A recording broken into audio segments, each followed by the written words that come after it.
সরকার ও ছাত্রনেতাদের সঙ্গে বিএনপির কি দূরত্ব বাড়ছে? সম্প্রতি বিএনপির মহাসচিব মির্জা ফখরুল ইসলাম আলমগীরের বিদেশি এক সংবাদ মাধ্যমকে দেওয়া সাক্ষাৎকারের পর উপদেষ্টা ও বৈষম্য বিরোধী ছাত্র আন্দোলনের সমন্বয়কদের প্রতিক্রিয়া রাজনৈতিক অঙ্গনের তেমন অবস্থারই ইঙ্গিত দিচ্ছে।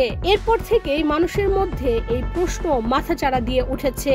রাজনৈতিক অঙ্গনে বিএনপি ও ছাত্র নেতাদের মাঝে দূরত্ব বা ভুল বোঝাবুঝি কাম্য নয় বলে মন্তব্য করেছেন অন্তর্বর্তী সরকারের আইন উপদেষ্টা ডক্টর আসিফ নজরুল।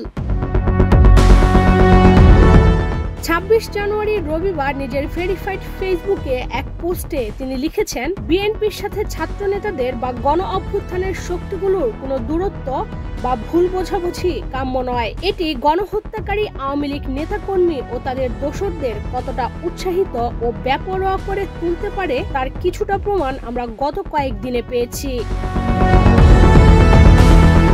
প্রধান উপদেষ্টাকে নিয়ে তিনি বলেন, গত দুদিন ফেসবুক ছেয়ে গিয়েছে ডক্টর মোহাম্মদ ইউনূস উপদেষ্টা ও ছাত্র নেতাদের পলায়নের গুজবে। এই গুজবের উন্মত্ততায় আওয়ামী লীগের নেতাকর্মীরা নাশকতা করার চেষ্টা করেছে এমন খবরও প্রকাশিত হয়েছে। আতঙ্কিত হয়ে আমার কাছে দু একজন ফোন করেছেন ঘটনা কি জানার জন্য। আইন উপদেষ্টা বলেন, আমি যতটুকু জানি আর বিশ্বাস করি বিএনপি ষড়যন্ত্র বা ১-১১ ধরনের কিছুতে আগ্রহী নয়। ছাত্র নেতারা সরকারে থাকা অবস্থায় কোনো রাজনৈতিক দল গঠন করছে না বা এতে যোগ দিতে যাচ্ছে না। জুলাই ঘোষণাপত্র হবে একটি রাজনৈতিক দলিল এবং এটি প্রণয়নে গণ অভ্যুত্থানের শক্তিগুলোর মতামত আন্তরিকভাবে প্রতিফলনের ইচ্ছা ছাত্র নেতাদের রয়েছে। বিএনপি ও ছাত্র নেতারা এমনকি নির্বাচন কেন্দ্রিক বৃহত্তম সমঝোতার বিষয়েও অনাগ্রহী নন, তাই বিরোধের কোনো কারণ নেই।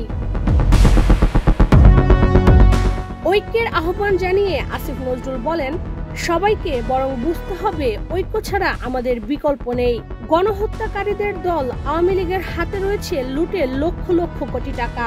অনেক অন্ধস্তাবক ও সুবিধাবাদী গোষ্ঠী, শক্তিশালী প্রচারণা নেটওয়ার্ক, তাদের পেছনে রয়েছে ক্ষমতাশালী ভিন্ন রাষ্ট্র। এদের রুখতে হলে জুলাই গণ অভ্যুত্থানের শহীদ ছাত্র জনতার আত্মত্যাগকে মনে রেখে আমাদের ঐক্যবদ্ধ থাকতে হবে।